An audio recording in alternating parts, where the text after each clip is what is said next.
The other day, I was with you, and we were in the airport. And you were literally doing your eyebrows as I'm getting on the plane. Well, I didn't get to my eyebrows yet, but yes, I was putting makeup on. It was an early flight. You had somebody with you, and you had your elbows all up on his back, like putting them on. Yes, my husband. That's what he's... No, I shouldn't say that's what he's good for. Well, you remember what I said to him. I said, hey, we're good for something.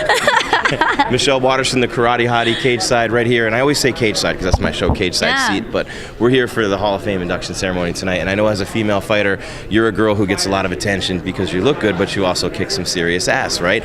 Something that really was pioneered by Ronda Rousey, who goes in tonight. So I would definitely be remiss if I didn't ask you about her influence, what you thought of her as she was going through and coming up, and Dana's going, hey, there'll never be any female fights here. Then she becomes the biggest star in the world. I remember those days when Dana would say, women, there's no place for women in the UFC. But I was still hopeful. You know, I still had that on my goal to fight for the UFC. And Ronda was the person that made it happen. You know, she was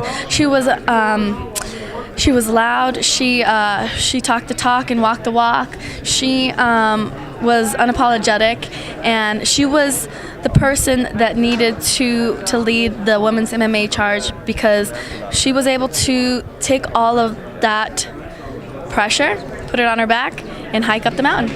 And she did, and that's a good reference for her because she's a nature girl, you know that, right? And everything that she's done, though, what did you take from her the most as you were up and coming at the time? And I've heard it said before that Ronda set the bar and the whole world was chasing her, and eventually people are going to beat you in this sport, and it happens. But as far as what she did from the marketing side and what she did to build her name and her brand, what did you take from her the most as you set out to do the same things for yourself? As a martial artist, a lot of people get into this career because they want to show the world their skills as a martial artist, but you also have to understand that we're entertainers, and you have to play to the media as well, and I think that Ronda did a great job at merging the two worlds.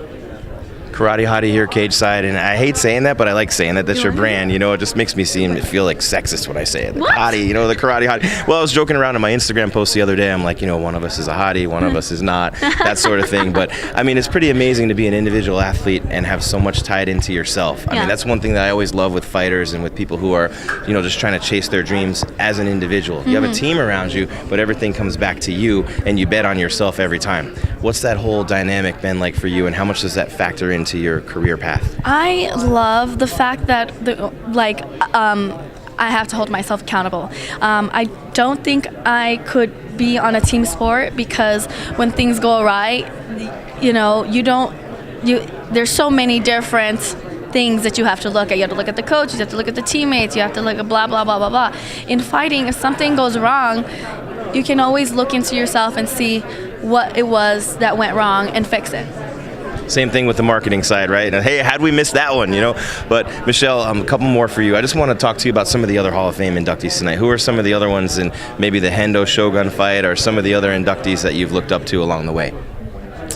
You know, I just think that because Ronda is the first female Hall of Famer, I really just have only been focusing on her, and I think it's going to be a historic night. I'm very happy for her, and, you know, very deserving. If anybody was made to smash down that door, it was Ronda Rousey. So let me ask you, we saw you in Arizona, great fight against Courtney Casey. I know Courtney really well. She's a tough girl, and so we know that wasn't an easy one for you. What's coming up next, and what are you looking forward to?